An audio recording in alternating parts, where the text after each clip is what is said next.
Hey, everybody. Happy Friday. This is David Hood and Grayson Mann with TigerNet.com. We're here with a special guest, Clemson wide receiver Blackmon Huckabee. Why are we coming to you on this Friday? Well, Blackman's got some exciting news for us. He's about to drop his new single. In fact, it's actually dropped today. We're going to give you the chance to listen to it, but we want to talk to Blackmon a little bit about his journey, his story, how he got to this point. I think everybody's seen the viral video. He gets up in front of, Dabo Sweeney and the Clemson football team, and he sings, and it's great. Dabo's like, holy cow, who knew that he could sing? So it's been quite the journey. Grayson, you and I were talking about it this morning. Blackman, you've had really an interesting, I would guess it would be 14, 15, 16 months. And instead of starting way back when, I'm sure you were one of those kids that walked around with a microphone all the time, right?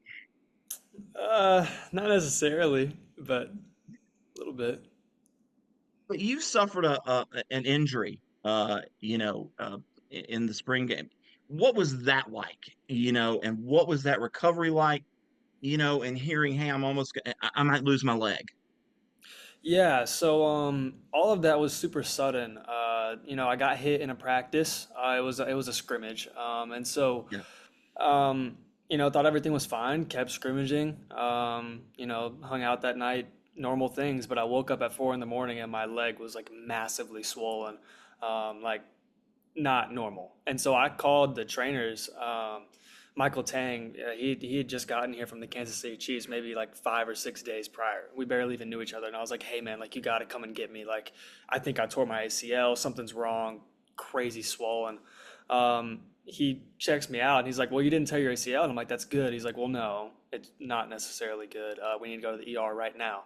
And so they operated right there. I had compartment syndrome. It's like internal bleeding inside the muscle. And basically, I've got like permanent nerve damage from my knee down to my ankle. I can't feel it to the touch right now. And I got these crazy scars down the leg. And they were just kind of joking with me a little bit, saying I was joking with them, saying I could have got my leg amputated. I looked it up, Googled it, and they're like, no, yeah, you were pretty close. And so, yeah, after the fact, it was kind of hard to process that, but that's kind of what led me to be able to start this whole singing thing in general. I had that extra time and wasn't able to do as much with football. And so I started posting the videos and they kind of started taking off, and that kind of led to all those viral moments that have happened over the past 14 months. Is there a video in particular there on TikTok? Because I've seen a couple of these before on my page pop up, and I'm like, oh, he plays for the Clemson football team. But what maybe song or cover was the first one where you felt, okay, there's something to this, and I can maybe take this to something bigger than just a TikTok video on the side?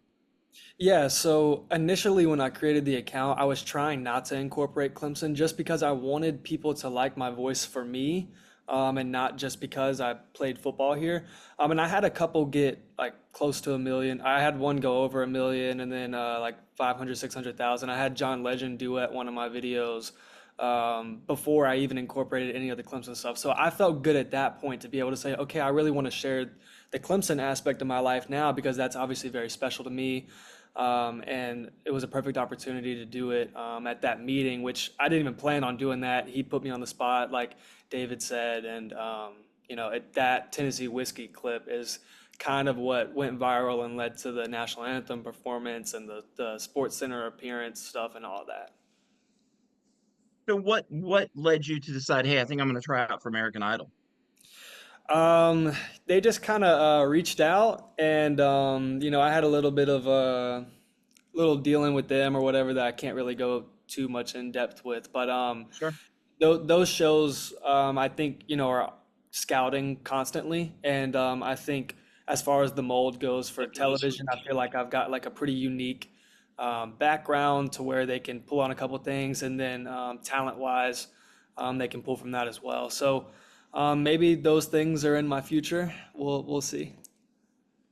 And I understand you sung the national anthem with the Orlando Magic recently. Just how did that process turn out? And just are there more in the future that we can expect from you? I assume now that you have got this single out, we'll talk about that pretty soon, that it's all starting to line up for you, man. Yeah, they just kind of reached out. They even reached out before I had done the anthem here at Clemson. I think I just posted about that I was going to do it, and they just reached out and gave me that opportunity. Yeah, I mean, if anybody wants to reach out, I'll be happy to go and sing at any time. I want to go back to American Idol for a second. Where did you go down and meet with Luke and Katie and Lionel? So that was in Luke Bryan's hometown. Right. And so it was in Georgia. And yeah, I mean, it was at his high school and everything. It was like they were doing like the hometown visits or whatever. So I think they went to everyone's spot. And so that was for the season that just aired. So what's it like? So he's a Georgia Bulldog. Did you talk a little junk with Luke about Clemson and Georgia at all? I know it was a long time ago. What was it like to catch a pass from a country music legend? Yeah, I'm not sure he really loved my Clemson background, but I think I think that might have worked against my favor a little bit. But I think that they did acknowledge that I was talented and that they thought it was really cool that the background that I came from and just excited about like the future that I'm gonna have. And so it was really cool. I mean, like when you're looking at them in real life, to be honest with you, and just to lay it out, they didn't even look real. Like you're just I don't know. It was honestly a crazy experience. I kind of like blacked out during it, and so yeah, it was nuts. I don't even know how to I don't know how to describe it honestly. And Blackman, I'd love to be able to get through the process of you doing the national anthem for Clemson, how big of a deal that was. Because I remember it circling around campus, people were talking about it. Just who approached you for that, and how did that process play out? What was that like to get in front of 80,000 fans and be able to sing the national anthem there? Yeah, so initially, I kind of brought it up to Jordan Soros after the Tennessee whiskey video thing happened. I felt like I maybe had enough credibility to be like, hey, it'd be really cool if we could do a national anthem in full uniform, like Military Appreciation Day. What do you think? I kind of like posed it just like that, and he was like, okay, yeah, and I was like, all right. And so next day he told me, yeah, it's done. It's gonna happen. And that was in August at the time. And so I had known for a couple months that it was gonna happen, and I was really excited about it. But I felt like nobody really did know about it. It just kind of like happened that day. For me, it was kind of crazy. I didn't even warm up with the team. I was like pacing around the locker room by myself, just like, all right, man, like don't go mess this up. Don't mess this up. And when I walked out there, I just kind of looked up and like saw what I would be seeing and was like, all right, well, this is what it's going to look like. It's going to look like this the whole time. Like, don't freak out. Just go and do what you do. And I just kind of got like a calming presence, like a calming sense came over me. Just kind of like, this is the moment that I always wanted, like this is what I do. This is what I want to do. And so in moments like that, it's like anything when you play football, in front of that many people, people probably think, oh, you're nervous, whatever. No, you're just in the moment. And so I don't think it could have gone any better than it did. People that don't sing, or maybe they just sing in the shower, don't understand. That's a hard song to sing because if you don't start it on the perfect pitch, if you don't start in your key, because of the range that it takes from the lower register to the upper register, how did you, did you go out there thinking, oh my gosh, I've got to start this right? I can't go too low, too high here. Yeah, Or do you that's have a something that I process? yeah, that's something that I always think about because like I've got this thing called perfect pitch where like if you play a note on a piano, I can like tell you what the note is without seeing it, or like sing a note without, and then you can play it and it'd be the same one. And so I always wonder how like they never tell the national anthem performers like what note to start on, or they don't play it for them. So I always wonder how they always start on the right note if you don't have perfect pitch. But for me, I was just like, all right, I'm gonna sing it in C. I know if I sing it in C, I'll be able to hit every single note and be completely fine. Wait now. So if I was to play a note for you right now, you'd be able to pick it out.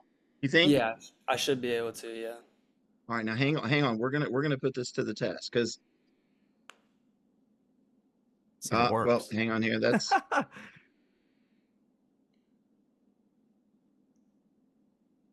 Ooh, I can't hear it. look at oh. while we're waiting for this, just David with the musical prowess, throwing those terms out there. How about that? That was Well, impressive. That was actually just middle C. I'm sorry you couldn't hear That's that. what That's awesome. I couldn't hear it, but I was about to sing it. Would be, And that is perfect pitch right there. That is yeah. absolutely perfect pitch. So Absolutely. so if you were to sing for people out there, if you were to sing in a quartet, do you consider yourself to be more of a lead? Can you go baritone? Can you go tenor? What would you be? I'd probably be a tenor, for sure. I definitely have the range, and I've got the falsetto as well. But I mean, I think as far as my range goes, I'm pretty versatile, and I think that's why, like on my page at least, I was trying to cover as many types of genres, or just sing as many different types of music as possible, trying to like cast the net wide, but also just show my versatility as well.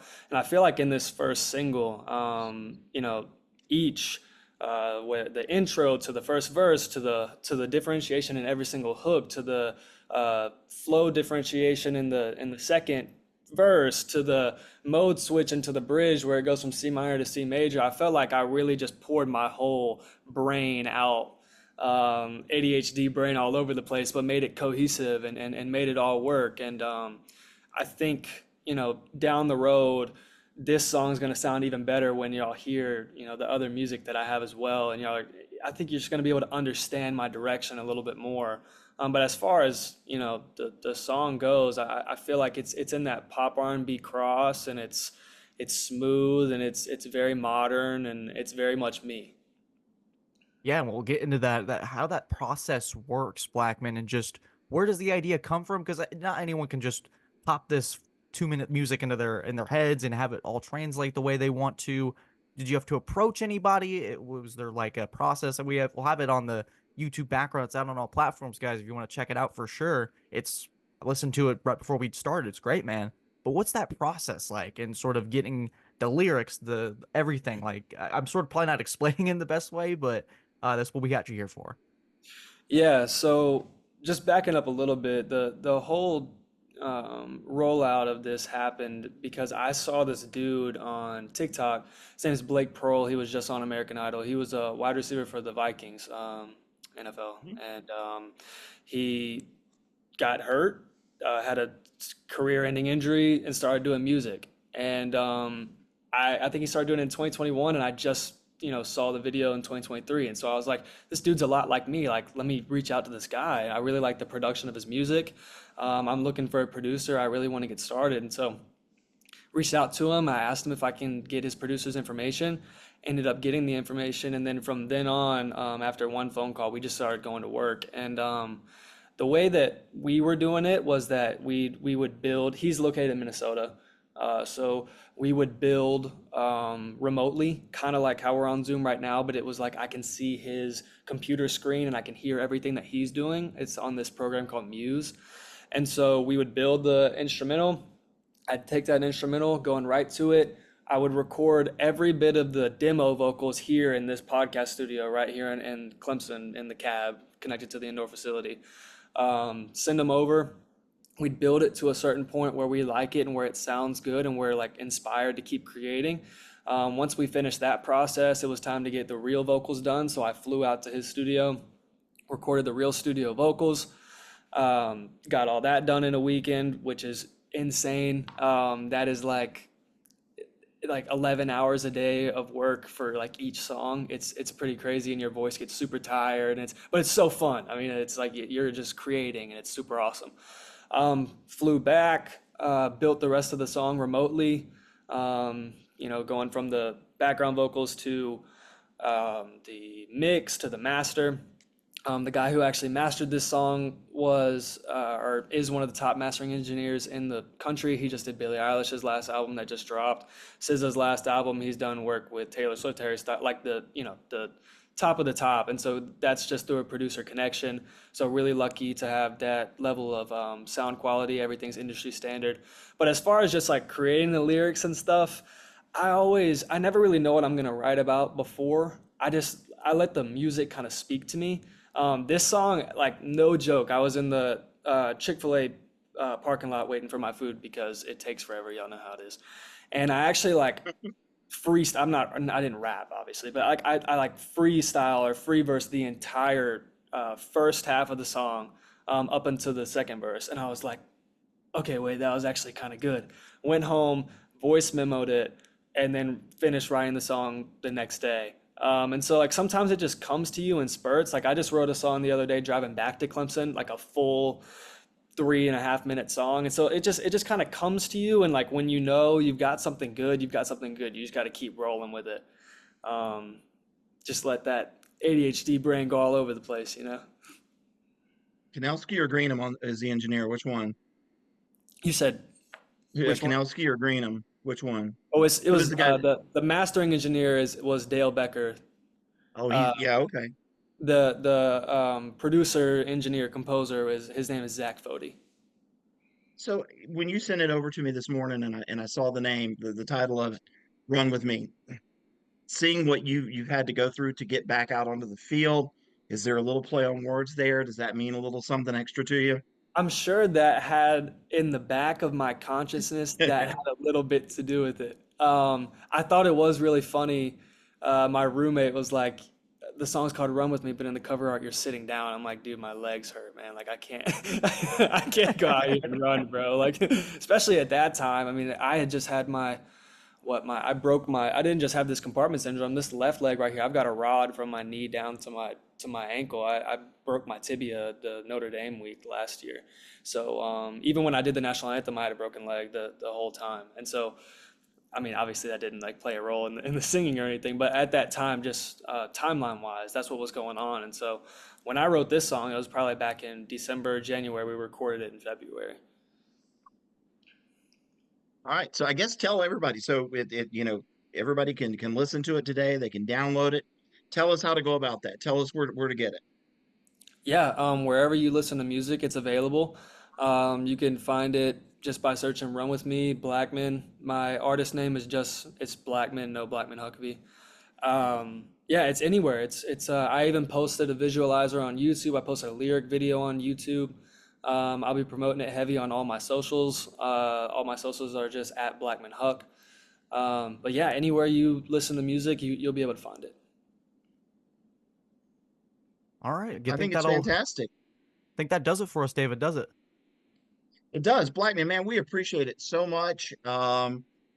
Just before we go, I think Grayson and I would love to know, what do you think, man? What's going to be in store in 24 for the Clemson Tigers? I mean, every single year, I think we're a team that's always poised to have a shot. I think last year we shot ourselves in the foot a lot, and I think as a team we've recognized that. I think Cade is being a junior now and being one of the older guys on the team. I think he's really stepping into that role of being like a big vocal leader. The guys are kind of rallied around him a lot more than they were in the past, just by nature of things, of him getting older and maturing. I think Barrett's going to have a great year leading the defense. Our linebacker core looks great. The young DBs are so energetic, and they're out here working all the time. D line's going to be solid. We're deep at receiver, and I'm really excited about that. The new guys that came in are really flashy and super hardworking. And the guys that are here and that are proven, Antonio and Tyler and Troy's, getting stuff going for us, and Adam is looking great, especially when he's healthy. That dude's a freak. And so, yeah, I just think, I think we're poised to have a great year. And I didn't mention Phil Maffa. We know what we're going to get out of Phil Maffa. So, solid dude. All right, that'll do it for us today over here at TigerNet. This was Grayson Mann alongside David Hood with Blackmon Huckabee. And his new song, Run With Me, we'll have it linked down below. In our YouTube background here, we'll show you that you can get it on all platforms. Once again, on all platforms. Subscribe to TigerNet, and thank you for listening. Take care.